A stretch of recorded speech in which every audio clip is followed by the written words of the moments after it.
જય શ્રી કૃષ્ણ, જય શ્રી વલ્લભ। આજના રાધે કૃષ્ણ સત્સંગમાં બિરબલની પુત્રીની વાર્તાનો પ્રસંગ કરીશું।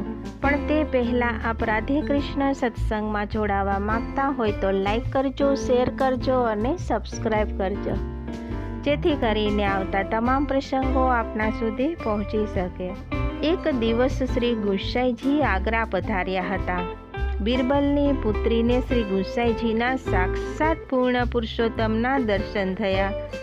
બિરબલની પુત્રી શ્રી ગુસાઈજીની સેવક થઈ, નિત્ય કથા સાંભળતી અને તે મનમાં યાદ રાખતી, એક અક્ષર ભૂલતી ન હતી।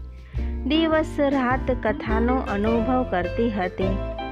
એક દિવસ બાદશાહે બિરબલને પૂછ્યું કે ઈશ્વર કેવી રીતે મળે, એ નિશ્ચય કરીને મને કહો।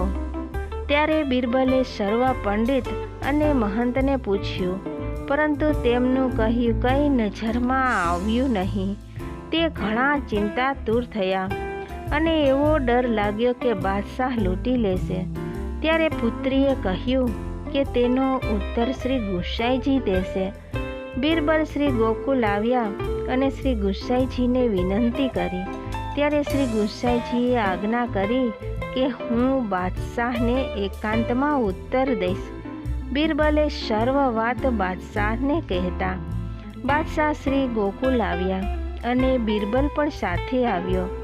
બિરબલ શ્રી ગુસાઈજીને બાદશાહના મુકામ પર લઈ ગયો।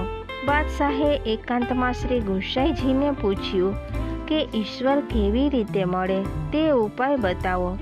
શ્રી ગુસાઈજીએ લૌકિક રીતે ઉત્તર આપ્યો કે જેવી રીતે તમે મને મળ્યા તેવી રીતે ઈશ્વર મળે છે। ત્યારે બાદશાહે કહ્યું કે એનું કારણ મને સમજાવો। ત્યારે શ્રી ગુસાઈજીએ કહ્યું કે હું 1000 ઉપાય કરું તો પણ તમને મળવું મુશ્કેલ છે, અને તમે વિચાર કર્યો કે ઘણી વાર પણ ન થઈ અને તરત જ મને મળ્યા। એવી રીતે જીવ 1000 ઉપાય કરે તો પણ ઈશ્વર ન મળે, અને ઈશ્વર ધારે તો ઝડપથી જીવને પોતાનો કરી લે। જીવના હાથમાં કંઈ નથી, ઈશ્વરની મરજી હોય તો ક્ષણ પણ ન લાગે। આ સાંભળીને બાદશાહ ઘણા પ્રસન્ન થયા। શ્રી ગુસાઈજીને દંડવત કર્યા અને વિનંતી કરી કે મારો અંગીકાર કરો। શ્રી ગુસાઈજીએ કહ્યું કે અહીંથી 1 કલાકમાં ગોપાલપુર જવાય તેવી સવારી હોય તો સારું। બાદશાહે એવો ઘોડો ભેટ કર્યો કે 1 કલાકમાં 10 ગાઉ જાય, અને ઘોડાના ખર્ચ પેટે ગોકુલ અને ગોપાલપુર ભેટ કર્યા અને દંડવત કરીને આગ્રા ગયા। એ ઘોડા ઉપર બેસીને શ્રી ગુસાઈજી નિત્ય ગોપાલપુર પધારતા અને પાછા શ્રી ગોકુલ આવી જતા।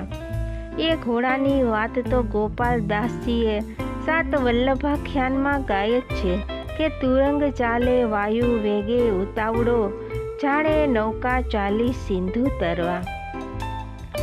આવી રીતે ગોપાલદાસજીએ વર્ણન કર્યું છે। બિરબલની પુત્રી આવી કૃપા પાત્ર હતી કે તેને શ્રી ગુસાઈજી ઉપર આવો વિશ્વાસ હતો।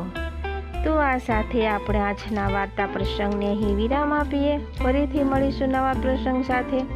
જય શ્રી કૃષ્ણ, જય શ્રી વલ્લભ।